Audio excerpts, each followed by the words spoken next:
And now, live from downtown Amarillo, Texas, this is the Amarillo Pioneer Podcast.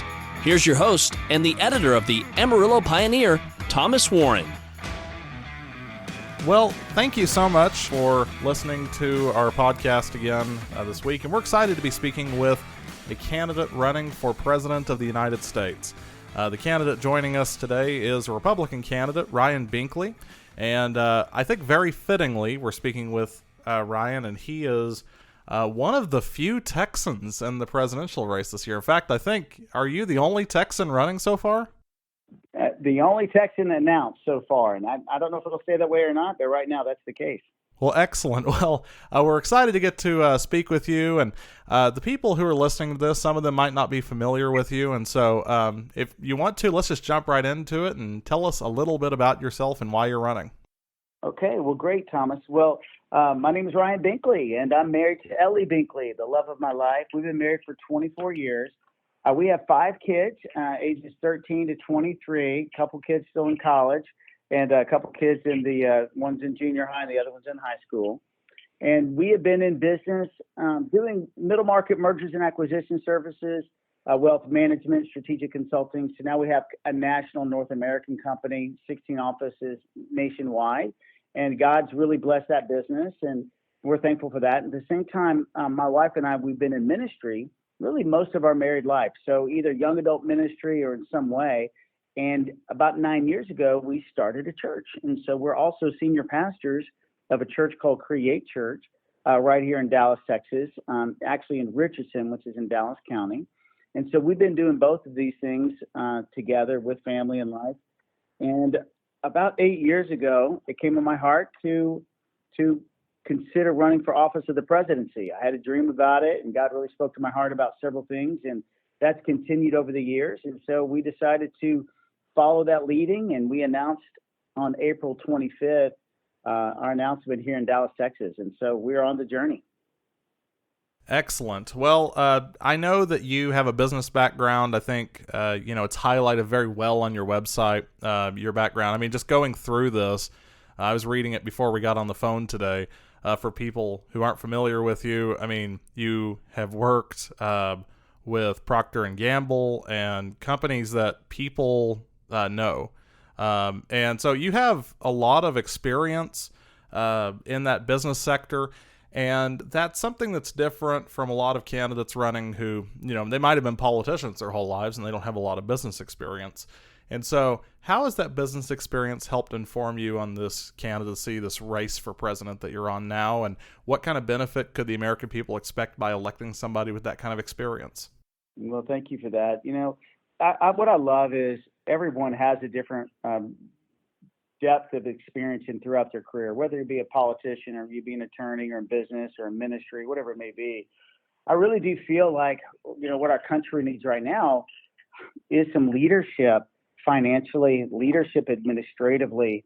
We're in a really bloated government environment. So as you may be aware, our country is $32 trillion in debt.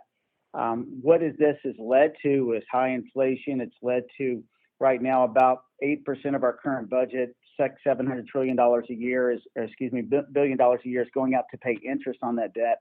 It could be $1 trillion of interest expense just in the next 5 years or so.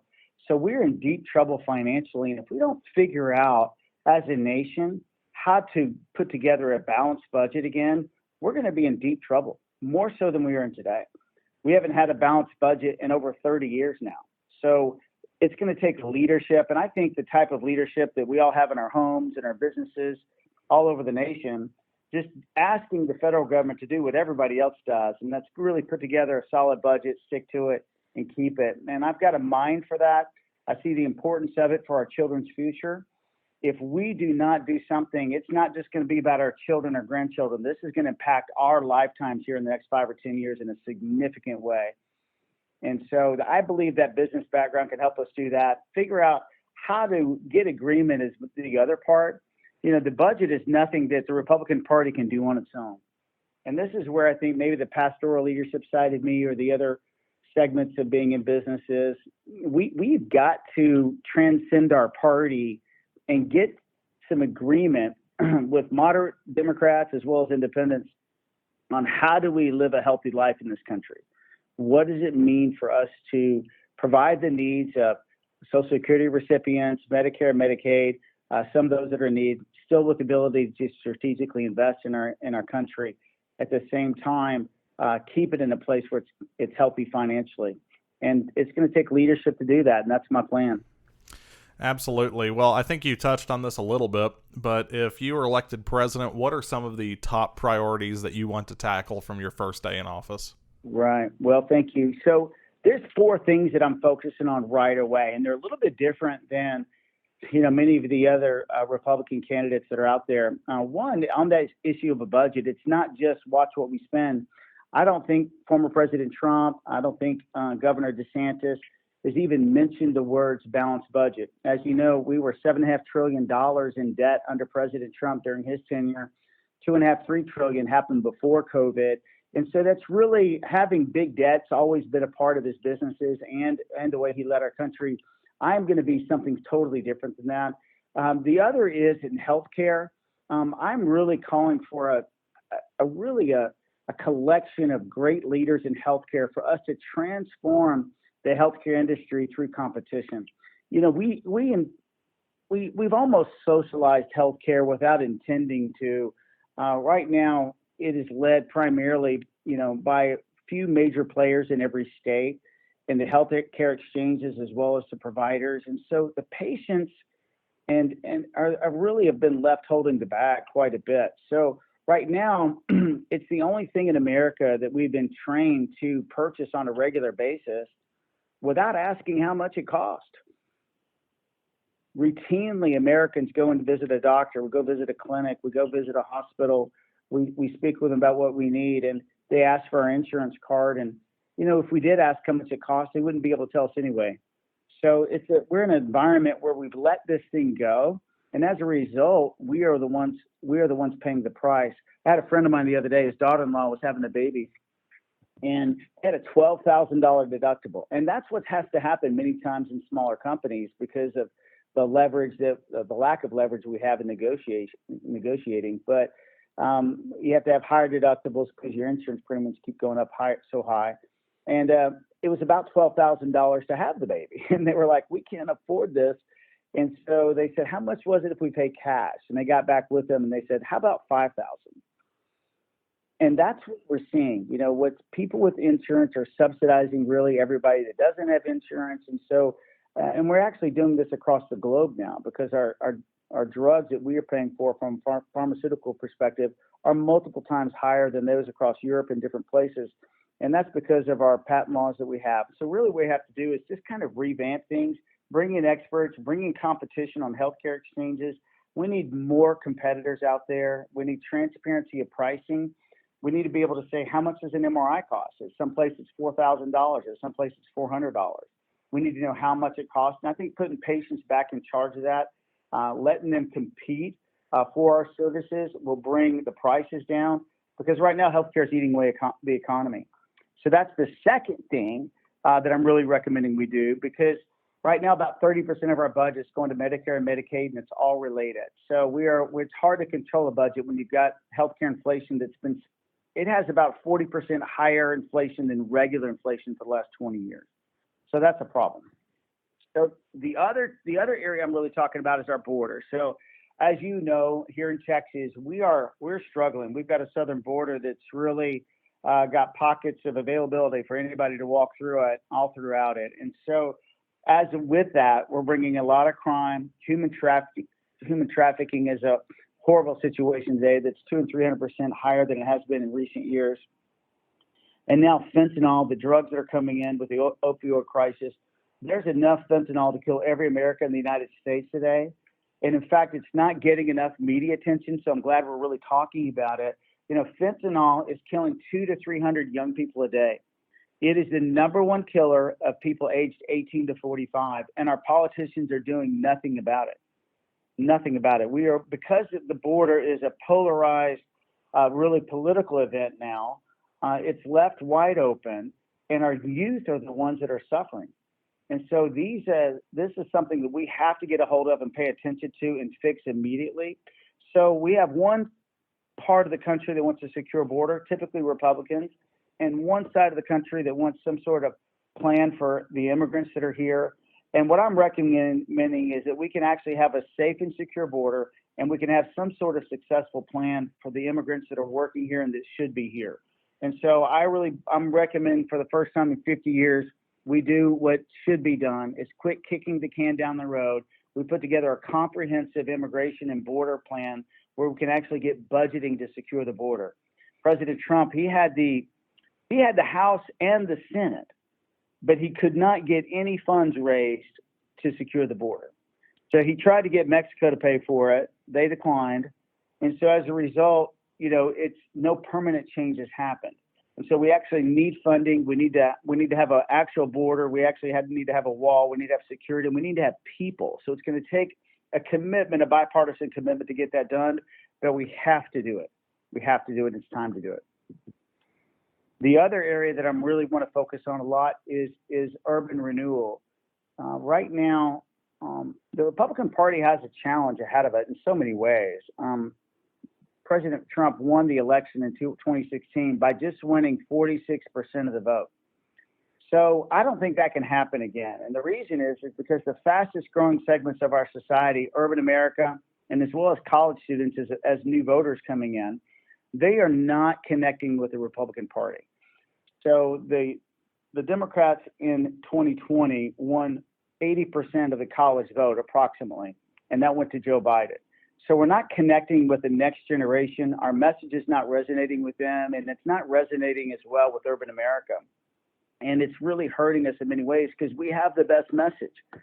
The message that the Democratic Party is a little bit bigger government message, a little bit with a flair of socialism to it, that we'll pay for your health care, we'll pay for your education. And I really believe this, that is a plan for eventual failure of what you're seeing transpire today, because what it involves is now a runaway system where you have interest rates that are exploding, interest expenses exploding, inflation is exploding, and now even the cost of capital causes difficult for people to even buy homes today. So that's the end result of it, and college students are feeling it. It's a different environment coming out of college today. If you're trying to get a job, it's not as easy as it used to be. So, years ago, there was a lot of employers on college campuses and they were hiring. Now you have a lot of people on college campuses, but they're not hiring near as much. And so, college students are struggling. Those that are graduating are coming home, and some of them have to live at home again. Many of them have to get 2 and 3 roommates just to be able to afford to live, especially in a big city. So, they're not exactly living the dream they wanted to live. And so I really feel like a smaller government message is the right one. But where we've missed it as a Republican Party is that we've not connected to the heart of people, and that we need to show them that the pathway for their success is there, but we actually have to have a volunteer movement, I really believe, to resonate in their hearts. And so what that means to me is it means businesses, churches, and leaders in every major city investing in community centers, job training, education, tutoring. I'm actually calling for, almost like if you remember the Peace Corps and how popular it was in the 60s and 70s, starting an urban corps, an education, a serving and volunteer movement, really among college students as well. And it not being a political thing. I don't want it to be a Republican or Democratic thing. It's an American thing.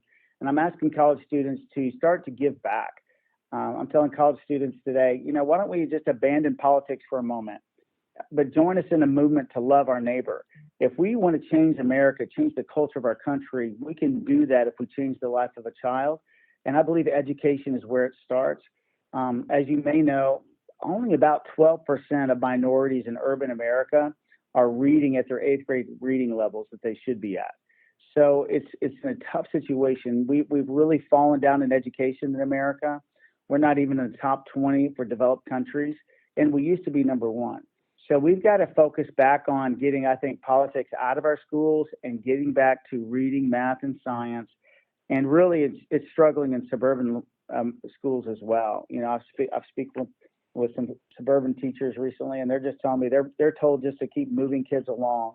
So we've kind of lost the purpose of this, and this is what I'm championing that we get back. In all these areas, whether I'm talking about the budget or healthcare or the board or education, these are not Republican or Democratic issues. These are something that have packed us all. And what I'm trying to get our country to do more than anything is to unify together. The politics of our day of division, we have leading candidates today that are fighting a battle of wokeism. They're fighting the left. And recently, even some leading candidates are saying, hey, I want to destroy the left. They're going to be in the ash heap of history. And I really feel like that's the wrong strategy. Not that we don't need to stand up for what we believe in, but the reality is that the biggest problems we face today, we're only going to accomplish together. The only way we're going to fix the budget or healthcare or the border or education is to work together to get it done. And it's going to take transcendent leadership out of our party to do that. Sure. Well, I do want to ask you, you kind of touched on this a second ago, but let's talk about this field that you're in. It is already a somewhat crowded field, but the interesting thing is a lot of the media attention has kind of been dominated by two candidates, the former President Donald Trump and the Florida Governor Ron DeSantis. How do you plan to stand out in the race, from the rest of the field, and how do you plan on tackling the biggest hurdle for a lot of candidates, which is overcoming the popularity that President Trump still has within the party? Well, two things. Number one, we're gonna outwork everybody. We are going to be, and we're already. So with the budget we have and where we're at, we're spending a lot of time in Iowa, and we are getting known there in Iowa. So we've been there. I've been there, goodness, 7 of the last 9 days. I'm going back 3 of the next 4 weeks, and we're going to be living up there basically. And so we're spending a lot of time talking to the caucus goers out there in Iowa and visiting with them on our message. And it's resonating with them. And the reason is because people are tired of division. The reason President Trump, disconnected from so many people is because of the division rhetoric. And all DeSantis has done is just tried to double down on that message. And I don't think it's a winning message. I don't think it's going to capture the hearts of people because, I want to talk to our country about what is the vision we have for America? What is the America that we see? I see a country that's united. I see a country that is once again proud to serve each other and proud to connect with one another and bring out the best in each other. 3 years from now, we're going to be celebrating our 250th birthday as a country. And right now, patriotism is at an all-time low. I think I saw a poll the other day where it was at 38% of Americans think that patriotism is an important thing today. That's amazing to me. And also about the same number of people think that God's important. So I feel like we have to share this vision that we have that our country is about respecting each other. Our country is about, I think, the essence of becoming one. That was the message that our founding fathers left us with was, hey, if you get lost in this battle, remember, we had to become one nation to survive. Don't forget it. And they gave us that motto, e pluribus unum, which means to unite together. And I feel like our candidates today are doing the exact opposite. So it's not a message that's going to change any hearts. It's not going to change a swing voter. It's not going to unite. And if we don't do that, I don't know the Republican Party has a winning message. So we've got to recognize that battling the left, I think, although, understandably so in certain situations, that's not the winning message. What we have to do is win the heart of people today and the heart of the hurting. And right now, I really believe this, that if we can focus on education, helping those in need, if the Republican message doesn't resonate with the poor and the middle class, we've lost our message. We've got to get back to being what we're really about. Our party was founded with standing with the most oppressed in society, and we have to convince them and show them that a smaller government is better, but it's going to happen through demonstration of love and sacrifice. We're going to invest in their city privately. I'm not talking about a government program. I mean us rallying and leading leaders of every major cities that it's time for us all to own our city. And let's invest in them again. Let's pour into communities. Let's see these kids get scholarships. Let's see these kids, start getting their reading levels and math levels and test scores where they should be. Let's do some job training. Let's do some trade skill training and show them that there's a better way for their future than a socialist plan. Sure. Well, we really appreciate you being with us, and I want to just kind of give you a minute I think you've done a great job introducing yourself, but if someone is listening to this and they're on the fence, they're undecided about the presidential race, could you just take a second and give us an elevator pitch, a brief overview, and tell us why you're the man the Republican Party needs to nominate for president next year? Thank you. Our country is in deep trouble. We're in deep trouble financially, but we're in deeper trouble culturally. We've lost who we are. When you ask the American people today and you say, who are we as a nation? I don't think we could really define it. I used to grow up knowing what it meant to be an American, was so proud. But I have not heard as a consensus across America as I've traveled, young people today say this, I'm proud to be an American. And we've got to get that back. We've got to get this hope back. We have to get our dream back. We have to get back the reality that we are a diverse group of people, but we do share this common theme that we love our country. We love what allows us. We love what allows the freedoms that we can have. And we need to explore those and how to make it beneficial to everyone together. What I'm telling America is that it's time for us to believe again. Believe in God, believe in each other, believe in the goodness so we can solve our biggest problems together. We've got some big problems ahead of us, but if we unite, we use wisdom, we care for the most hurting in society, we can do this. It's not a bigger government answer, but it's a better answer when we do it together. And that's what I'm sharing. It's time to believe again. The hope for America really has been lost, and I want to waken that back up because our best days are ahead. Excellent. And if somebody wants to donate or, get a yard sign or, just help you get elected president, how can they go about doing that? Well, please go to Binkley2024.com. In fact, to get this message on the debate stage, we actually need 40,000 unique donors, and those can be as small as $1. Please give $1, share a little bit. This is a different stage and a different season from the Republican Party. If you're tired of the division, if you want to see real common sense solutions happen, but one that unite our country, this is what our message is about.